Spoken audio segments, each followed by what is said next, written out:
Chapter 13. In many years there had not been such a storm in all the Northland as that which followed swiftly on the trail of the first snows that had driven Neewa into his den, the late November storm of that year which will long be remembered as Kuskita-Pipoon, the Black Year, the year of great and sudden cold, of starvation, and of death. It came a week after Miki had left the cavern wherein Neewa was sleeping so soundly. Preceding that, when all the forest world lay under its mantle of white, the sun shone day after day, and the moon and stars were as clear as golden fires in the night skies. The wind was out of the west. The rabbits were so numerous they made hard floors of the snow in thicket and swamp. Caribou and moose were plentiful, and the early cry of wolves on the hunt was like music in the ears of 1,000 trappers in shack and tepee. With appalling suddenness came the unexpected. There was no warning. The day had dawned with a clear sky, and a bright sun followed the dawn. Then the world darkened so swiftly that men on their traplines paused in amazement. With the deepening gloom came a strange moaning, and there was something in that sound that seemed like the rolling of a great drum, the knell of an impending doom. It was thunder. The warning was too late. Before men could turn back to safety, or build themselves shelters, the big storm was upon them. For 3 days and 3 nights it raged like a mad bull from out of the north. In the open barrens no living creature could stand upon its feet. The forests were broken, and all the earth was smothered. All things that breathed buried themselves, or died. For the snow that piled itself up in windrows and mountains was round and hard as leaden shot, and with it came an intense cold. On the 3rd day it was 60 degrees below zero in the country between the Shamattawa and Jackson's Knee. Not until the 4th day did living things begin to move. Moose and caribou heaved themselves up out of the thick covering of snow that had been their protection. Smaller animals dug their way out of the heart of deep drifts and mounds. A half of the rabbits and birds were dead. But the most terrible toll was of men. Many of those who were caught out succeeded in keeping the life within their bodies, and dragged themselves back to tepee and shack. But there were also many who did not return, 500 who died between Hudson Bay and the Athabasca in those 3 terrible days of Kuskita-Pipoon. In the beginning of the big storm, Miki found himself in the burnt country of Jackson's Knee, and instinct sent him quickly into deeper timber. Here he crawled into a windfall of tangled trunks and tree tops, and during the 3 days he did not move. Buried in the heart of the storm, there came upon him an overwhelming desire to return to Neewa's den and to snuggle up to him once more, even though Neewa lay as if dead.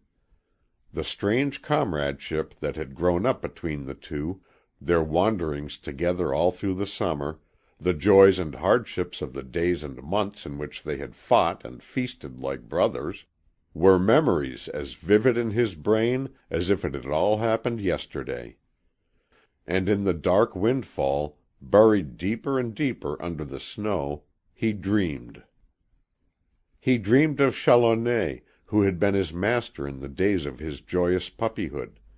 He dreamed of the time when Neewa, the motherless cub, was brought into camp, and of the happenings that had come to them afterward, the loss of his master, of their strange and thrilling adventures in the wilderness, and last of all of Neewa's denning up. He could not understand that. Awake, and listening to the storm, he wondered why it was that Neewa no longer hunted with him, but had curled himself up into a round ball, and slept a sleep from which he could not rouse him. Through the long hours of the 3 days and nights of storm, it was loneliness more than hunger that ate at his vitals. When on the morning of the 4th day he came out from under the windfall, his ribs were showing, and there was a reddish film over his eyes. First of all he looked south and east, and whined. Through 20 miles of snow he traveled back that day to the ridge where he had left Neewa. On this 4th day the sun shone like a dazzling fire. It was so bright that the glare of the snow pricked his eyes, and the reddish film grew redder. There was only a cold glow in the west when he came to the end of his journey. Dusk had already begun to settle over the roofs of the forests when he reached the ridge where Neewa had found the cavern. It was no longer a ridge. The wind had piled the snow up over it in grotesque and monstrous shapes. Rocks and bushes were obliterated. Where the mouth of the cavern should have been was a drift 10 feet deep. Cold and hungry, thinned by his days and nights of fasting, and with his last hope of comradeship shattered by the pitiless mountains of snow, Miki turned back over his trail. There was nothing left for him now but the old windfall, and his heart was no longer the heart of a joyous comrade and brother of Neewa, the bear. His feet were sore and bleeding, but still he went on. The stars came out. The night was ghostly white in their pale fire, and it was cold, terribly cold. The trees began to snap. Now and then there came a report like a pistol shot as the frost snapped at the heart of timber. It was 30 degrees below zero, and it was growing colder. With the windfall as his only inspiration, Miki drove himself on. Never had he tested his strength or his endurance as he strained them now.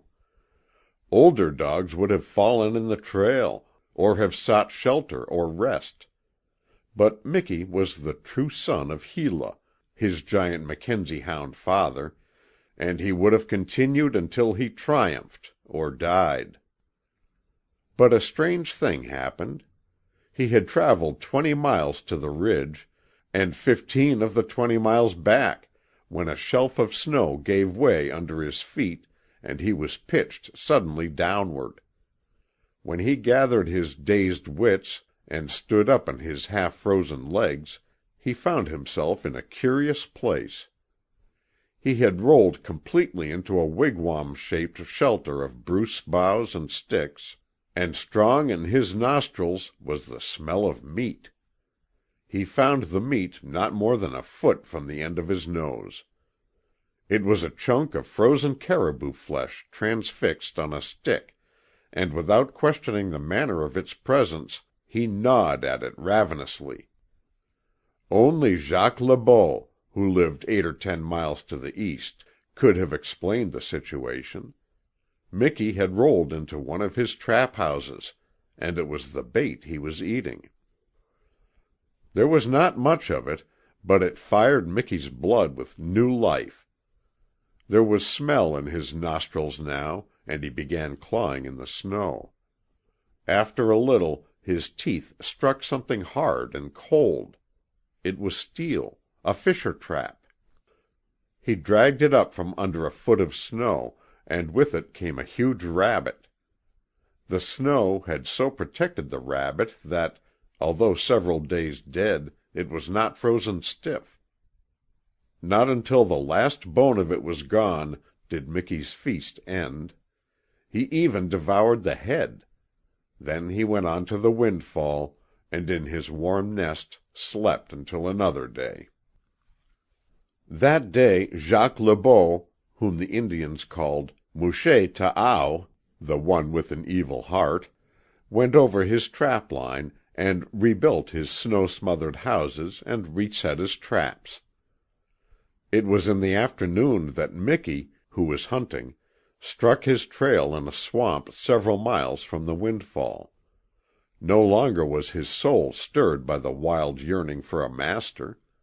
He sniffed suspiciously of Le Beau's snowshoe tracks, and the crest along his spine trembled as he caught the wind and listened. He followed cautiously, and 100 yards farther on came to one of Le Beau's KEKEKs, or trap shelters. Here, too, there was meat, fixed on a peg. Miki reached in. From under his forepaw came a vicious snap, and the steel jaws of a trap flung sticks and snow into his face. He snarled, and for a few moments he waited, with his eyes on the trap. Then he stretched himself until he reached the meat without advancing his feet. Thus he had discovered the hidden menace of the steel jaws, and instinct told him how to evade them. For another third of a mile he followed Le Beau's tracks. He sensed the presence of a new and thrilling danger, and yet he did not turn off the trail. An impulse which he was powerless to resist drew him on.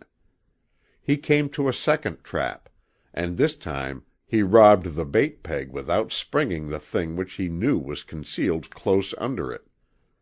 His long fangs clicked as he went on. He was eager for a glimpse of the man-beast. But he did not hurry. A third, a fourth, and a fifth trap he robbed of their meat. Then, as the day ended, he swung westward and covered quickly the 5 miles between the swamp and his windfall. Half an hour later Le Beau came back over the line. He saw the first empty KEKEK and the tracks in the snow. "Tonnerre! A wolf!" he exclaimed. "And in broad day!" Then a slow look of amazement crept into his face, and he fell upon his knees in the snow and examined the tracks. "Non!" he gasped. "It is a dog! A devil of a wild dog, robbing my traps!" He rose to his feet, cursing. From the pocket of his coat he drew a small tin box, and from this box he took a round ball of fat.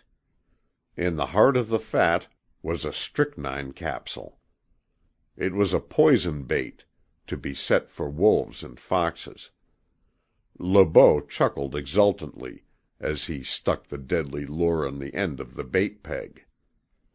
"Oh, a wild dog!" he growled. "I will teach him.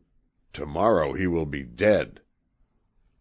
On each of the 5 ravished bait pegs he placed a strychnine capsule rolled in its inviting little ball of fat. Chapter 14